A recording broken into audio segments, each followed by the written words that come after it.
I know that the clock is ticking. And I know that when we last checked, my egg count was very low. This is my body, and no one should tell me what I can and cannot do with it. And I think God is okay with it. The dream of parenthood is one of the biggest dreams that we all live for and work for.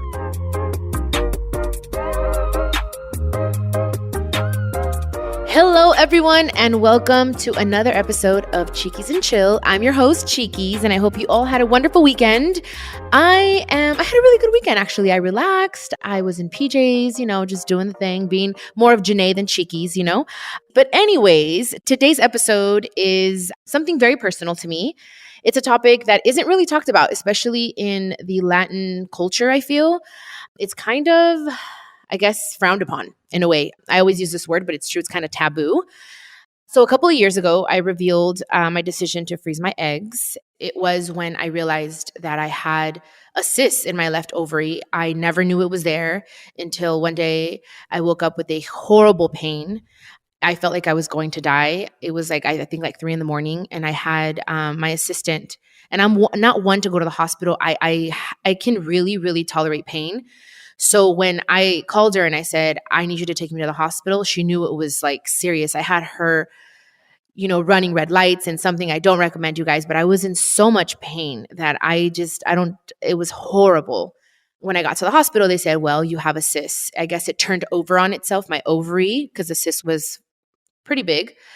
And they just said, you can leave it there, you can remove it. I decided to leave it there. And then I went to a specialist, and this is how I met Dr. Gadir. And he found out that I had endometriosis, something I didn't know.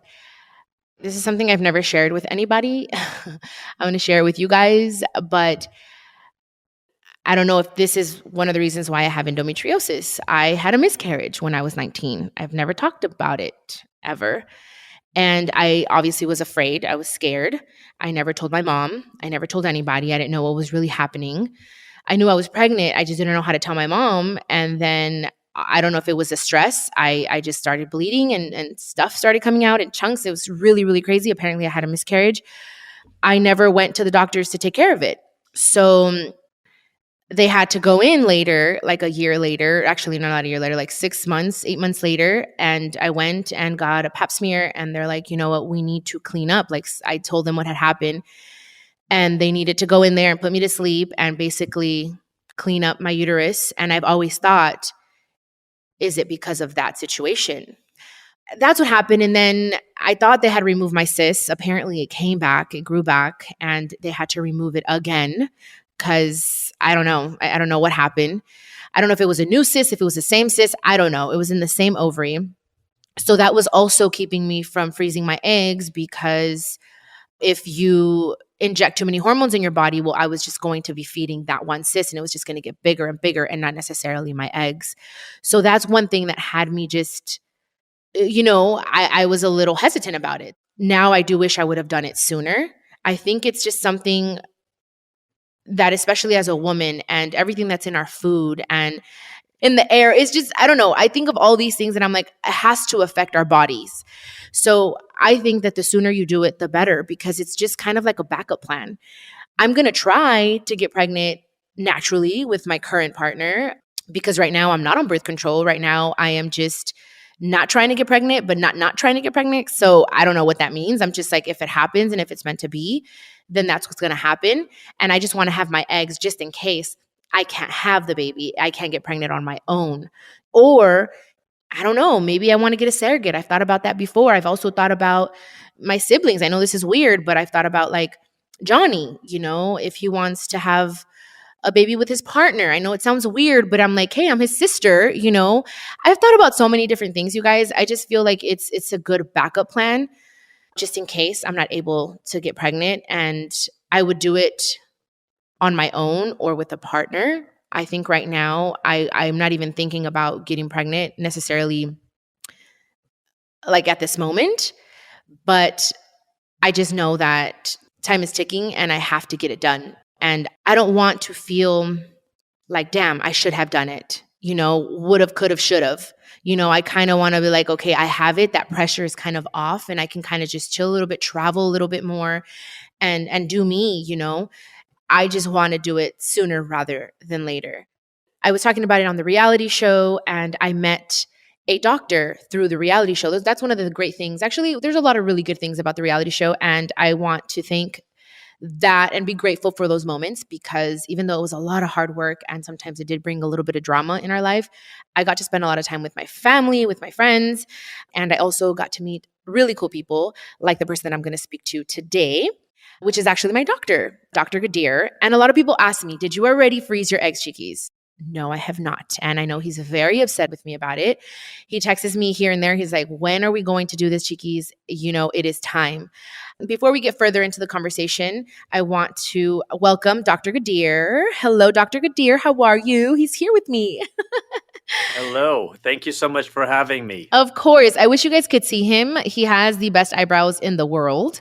I like your haircut, by the way. Thank you. Thank you very much. So, Dr. Ghadir, I know that this is something that I need to do as soon as possible. When do you recommend, Dr. Ghadir, to freeze your eggs? So, first of all, I want to address something that you said. You're not the only woman that feels like this. It's a big step for people to take. And I usually like to tell people, just do it and be done with it, because I guarantee you afterwards, you're going to realize that this was so much easier than you ever thought. It is a quick 10 to 12 day process of little injections that we teach you how to administer in your belly. And if you can't do it yourself, we are happy to help you do them. And we can come into the office every day and help you do them. We can even send someone to your home and do them. But there's a couple different things involved. The sooner and the younger you do this, the better. So everyone's peak fertility is probably between the ages of like 20 and 27. That is your peak fertility as a female. And after that time, it just begins to decline. Now, there are other things that can affect your fertility as well. For example, endometriosis, PCOS, and the number one thing that affects your eggs is aging. And one of the things that you also talked about, I think it's very sensitive and should be addressed, is because in the Latin culture, because so many people do have kids at a younger age, this is something that may be looked as taboo or frowned upon or making you less of a woman, but it's not.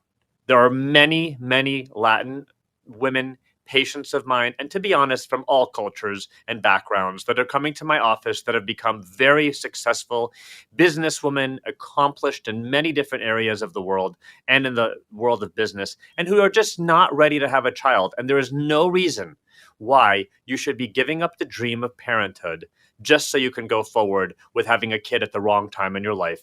And that's what this allows you to do. It allows you to preserve your fertility and your right to make your decision about when it's right for you to have a child. See, and that's the thing. When I first started this process, I did hear it a lot, even like on media. Oh, she can't have kids. She's, in other words, broken, you know, and it's not that. It's just, it's a choice of mine because I wasn't necessarily ready to have children. And I said, okay, this is a way of taking the pressure off. And I got things like, it's going against God's will. I feel that it is my choice. It's my body. I'm very, very pro-choice in a lot of things. So this is something that this is my body, and no one should tell me what I can and cannot do with it. And I think God is okay with it. Dr. Ghadir exists for a reason.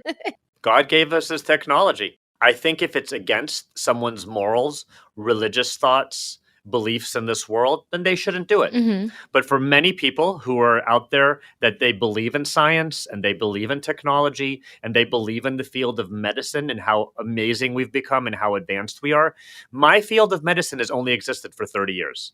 I mean, that's it. And then it's only been in the last, I want to say 10, 15 years that we've become really good at it. And I want to say in the egg freezing world, it's only been around for about 10 years. So we've only gotten really good at it, I'd say in the last maybe few years. So we're very good at it now. There's been other reality TV show stars who came and froze their eggs at the age of 44 and came back and had those kids at the age of 46 and delivered at 47 and did amazing. And I'm sure most people know who I'm talking about. But I think it's a very personal decision. I do not think it's fair for anyone to judge if it's God's choice or God is allowing or God looks down. In your eyes, if the person believes that it's against their religious beliefs, then I don't promote that for them. But for most people, I think science is on their side. And the dream of parenthood is one of the biggest dreams that we all all live for and work for. And I don't believe it's someone's position to kind of be negative about it against someone else's. I agree. I'm all about live and let live. Whatever you want to do, I respect it. Whatever I want to do, you should respect it, you know? And it's not even because of what they've said or what my family may think or some of my family, should I say. I haven't done it. It's just has been one thing or another, but I know that the clock is ticking. And I know that when we last checked, my egg count was very low. So I guess in a way, I'm a little afraid of going and getting all the tests done again. And then what if they're even lower, which I'm sure is going to happen because like you said, it's age. When is too late? There are a lot of clinics at the age of like 40 close their doors. Some clinics close their doors at the age of 42. Some clinics at the age of 44. We don't close our doors.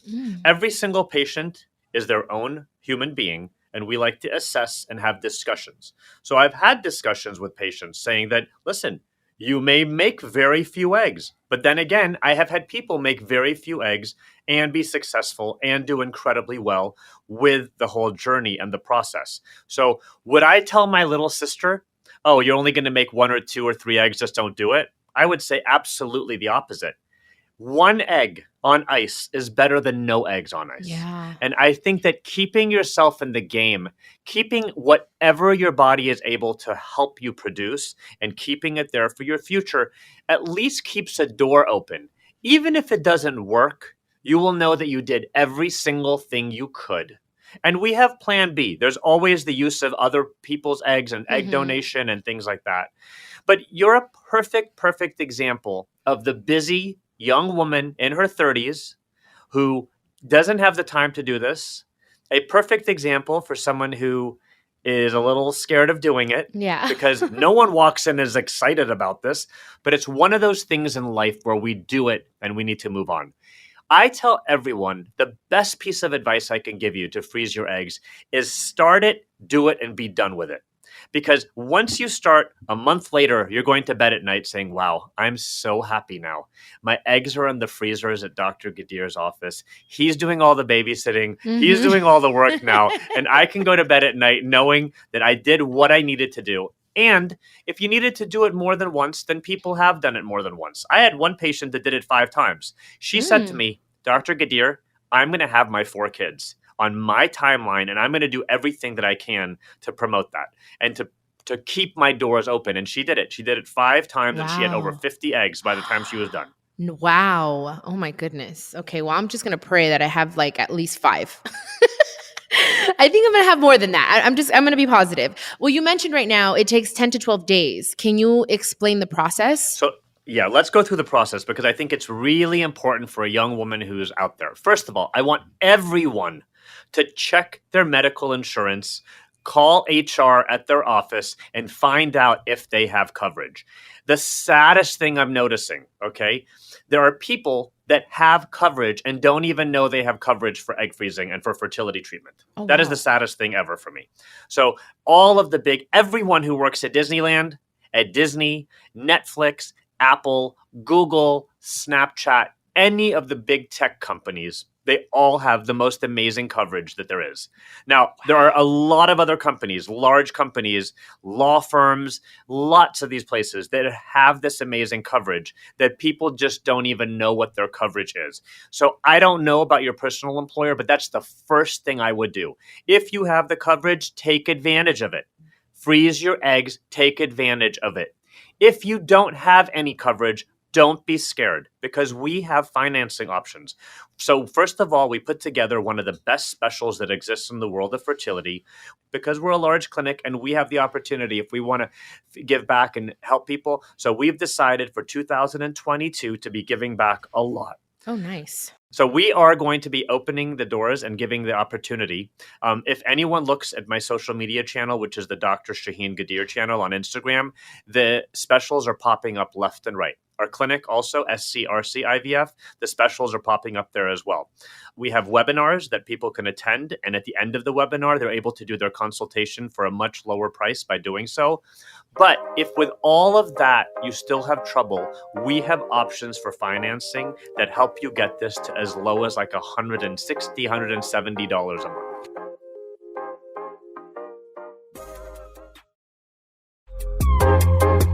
what is the cost? The costs can range. When we do our specials, they're in the 6,000 something range. Okay. And when there's no specials, they're in the 8,000 something range. But with the financing options, we're able to help people get it as low as in the $100 and something a month. Now it varies. It varies on your credit. It varies on what you're doing. It varies on how many cycles you sign up for, but it's there. So financially, I think is the number one reason people fear this process. Mm-hmm. Once we have set up a consultation and we go over everything in someone's health and we go over their menstrual cycle, what their goal is. If someone tells me they want to have 4 kids versus 1 kid, I think it's a little different how many eggs they need to have frozen Absolutely. for the future. If someone is 29 about to be 30 and they're ready to go the second they turn 30, it's a little different than someone who's like 39 about to be 40. So these are all things that I need to take into consideration when making an overall plan for someone. And I think it's really important that we're on the same page. So after the initial consultation, and these days it's super easy. We do them by phone. You don't have to leave your home. You don't have to leave work. You could do them from wherever you want. And I've noticed that people are a lot more comfortable, and I've noticed that people are a lot more open with me, and they are much more just relaxed doing these consultations on the phone rather than coming to my office in LA, sitting in my waiting room, coming and sitting here with me, which would give some people a lot of anxiety. So with that being said, we've made that as easy as possible. When the time comes, and it always happens with your period. So people call us on the first day of their period. On day 2, 3, or 4 of their cycle, we generally set them up to come in and do a quick ultrasound of their ovaries. It's a vaginal ultrasound that looks at the ovary and tells me how youthful, how young, and how healthy those ovaries look. And then we put them on a birth control pill to stop their natural ovulation cycle. Now, if you are already on birth control pill and have been on it for a while, we usually recommend for people to go off their birth control for a month or 2 before, so their natural hormones just come back to life and are doing really, really well.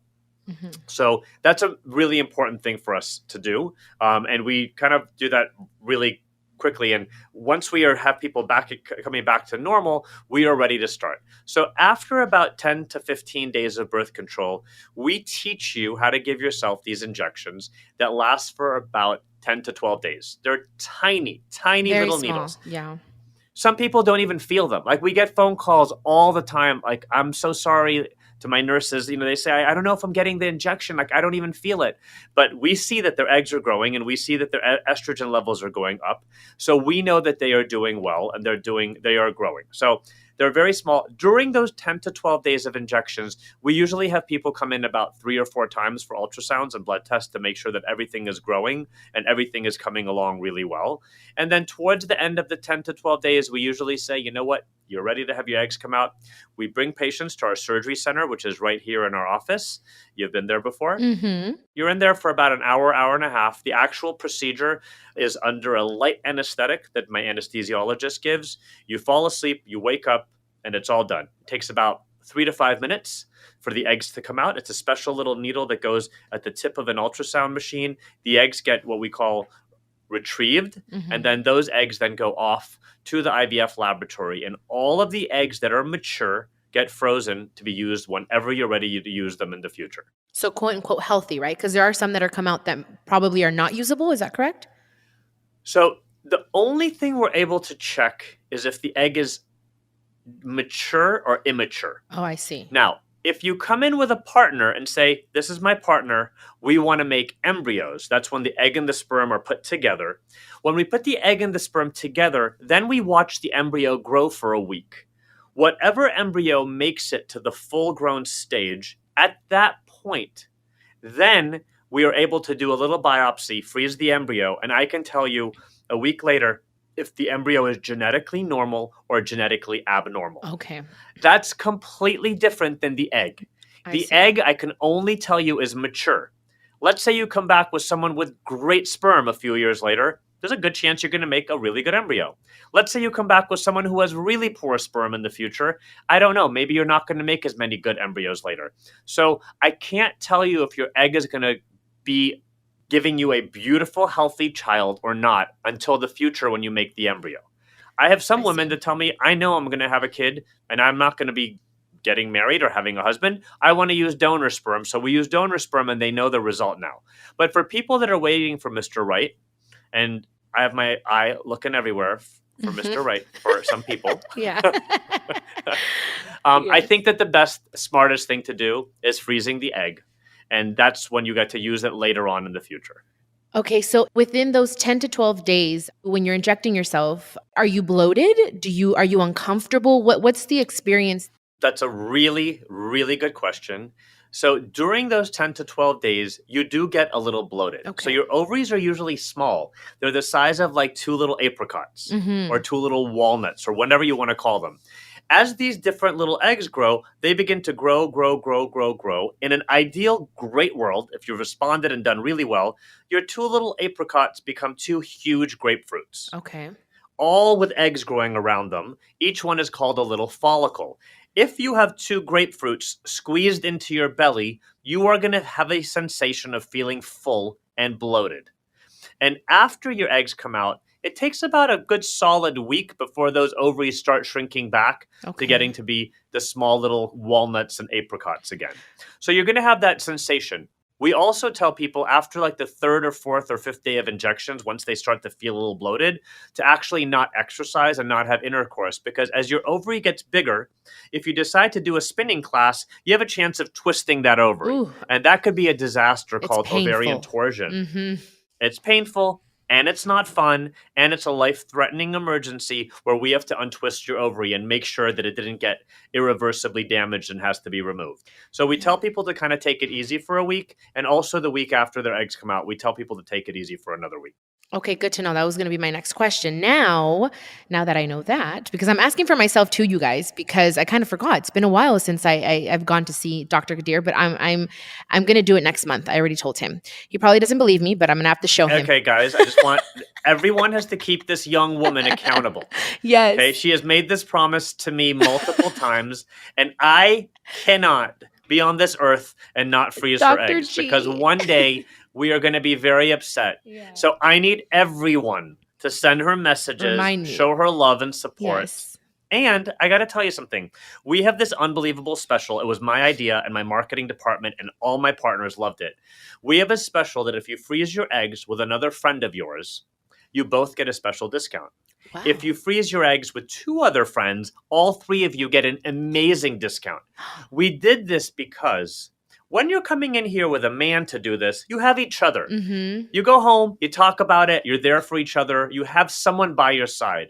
When you're doing this as a single female, people feel very, very vulnerable. And alone, and yes. Exactly. And as much as I care about you and love you, I'm not going home. And I can't be there at night when you're like, oh my God, what am I doing? And I'm freaking out. Well, because it is an emotional process, right? It is. It's a very emotional process to be reassessing everything about your life.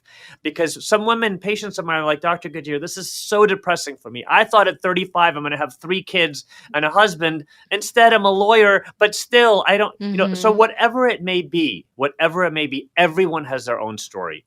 And I realized once I had friends come in together to do it. And I saw, wow, every time they come in together. Their egg retrievals fell within 1 day of each other. One drove one that day, and then the other one drove her the other day.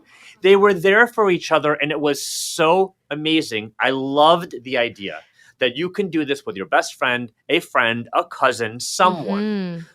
So if you could think of someone by next month, I think it'd be a great idea if you had someone to do it with.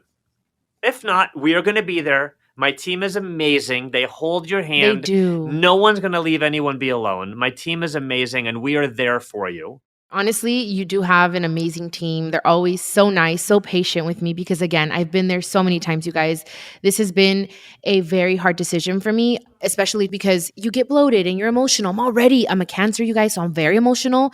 So I know that I have to inject hormones, but I know it's for a good cause. It's just, I'm like, when is the right time? So now I'm like, okay, next month I'm going to have more time. I already told him I got to do it because I feel young, but you know what? My ovaries are saying something else. So anyways, I love that special that you guys have. I think I have someone already here that they, sent me a message that they want to do it with me. So that's a great deal. Okay.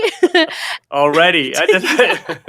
That's fantastic. It hasn't even aired and we already have I swear. up. Yeah. She just told me, she's like, I'll do it with you, Chiquis. I don't know if she wants me to say her name. So I'd rather not. But anyways, so now that we're talking about all of this, I'm assuming it's different for every woman, but during the process, you can either be, moody and stuff. That's common. So I will be very honest. I've seen it Okay. all. I've had people come and do this. Usually, these injections make you feel really good. They make you feel rather energetic. Your estrogen levels are going up, so you feel Okay. great. Okay. Sometimes afterwards, when they come down, as estrogen comes down, some people do get a little emotional. I have seen people get emotional during the process because it brought too much of their life right in front of them and they had to address things that they did and decisions that they made. But with all of that being said, it's okay.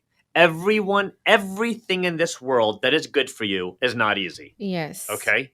Becoming successful, becoming a great parent, freezing and thinking for the future, all of the things in the world that are challenging and important for us are challenges. And those are not the easiest things in life, but we have to conquer them. And we have to know that 2 weeks from now, I will be done. I'm going to go to bed knowing my eggs are frozen. And by the way, just a couple myths that we have to address. When you freeze your eggs, we are not taking all of your eggs out of your body. It's only the eggs that were going to die off anyways during that one ovulation. About 1,000 eggs die off. So the more fertile you are, the more of those 1,000 we can try to get to keep and freeze, or what we call recruit. And the less fertile you are, the less of those we can get. So you are not going to get an earlier menopause. You are not going to get all your eggs taken out. You are not going to become crazy. You are not going to be gaining weight. You may gain a little fluid because your ovaries have fluid in them, but it will go down. If you don't eat ravenously, you're not going to get overweight. Okay? That's good to know. So these are all the major myths that people are thinking about. And unfortunately, most of them are just not true.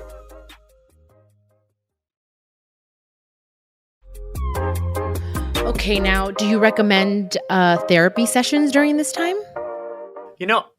We have an in-house acupuncturist. She is so amazing. And I have a couple other acupuncturists in town that I adore. First of all, acupuncture helps fertility. It helps your ovaries respond really nicely. They are so calm, cool, and collected. They've almost become like therapists for my patients. Now, if you have a therapist that you talk to regularly, absolutely. Yes. You should tell them from beforehand, I'm about to do this.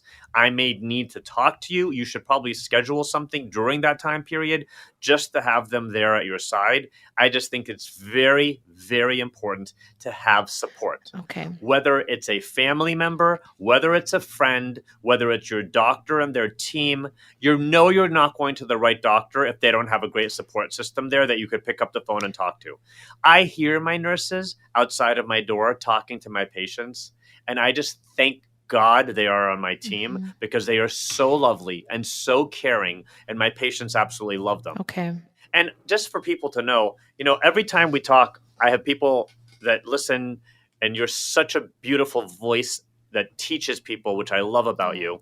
I've had people from around the country reach out to me that listen to you and watch you and learn from you. We've had people from Miami, New York, and Texas all do consults by phone. We start them with their injections in their local towns with a local fertility doctor. And just before the procedure, we have them fly in, get their eggs out, put them in our state-of-the-art lab here, which is one of the best in the country. And then they are good to go back. And they are sitting here waiting for them. And if not, I try to find someone in their hometown. Okay. See, this is why I love Dr. G. You guys, he's so informative. He's so patient. And I'm telling you because, again, I ask a lot of questions. I've asked the same questions over and over, but I wanted you guys to hear it from him. I have a question that they were asking. Okay, so once they're extracted, our eggs, they are literally frozen, right? They're in the fridge. They're somewhere where you store them, right? We have a very, very private, safe location in my building. It has seismic control, so things are tied down so earthquakes don't do anything. All of the tanks are checked every single day by two of my embryologists that go and do a walkthrough. They are all on cameras. They are all on alarms. They have backup generators in case the electricity goes out. So we do every single thing to keep your eggs frozen in time. So they get frozen and they become almost like a glass. Okay, it's like a glass-like state. It's called vitrification. And this is how fast they get frozen in 1 second. Wow. Okay, it's called fast freezing. Okay, vitrification is the fastest and newest and most advanced technique to freeze an egg, and that's how we do them in my office. Okay, and once we're ready, then you take them out and you insert them, right, with the sperm of your choice. Once you are ready, we thaw them. Okay. And then we inseminate them with sperm. Nice. We create embryos. We allow the embryos to grow in our incubators, and then they are biopsied and frozen. And the biopsies, that one tiny little cell off the edge of it, goes out for genetic testing, and then we can tell you which one of your embryos are genetically normal or abnormal, and all the normal ones, we also can tell you what their genders were, if you want to know. Okay. Oh, nice. Okay. Yes. So these eggs can be inserted either in yourself or also you can have a surrogate, correct? Either way, the procedure is the same. Correct. Okay. Yes, you can. Awesome. Now I just have one question before you go, Mr. Gadir or Dr. Gadir. Do you think that maybe miscarriages or abortions that affects your fertility? So yes and no. Okay.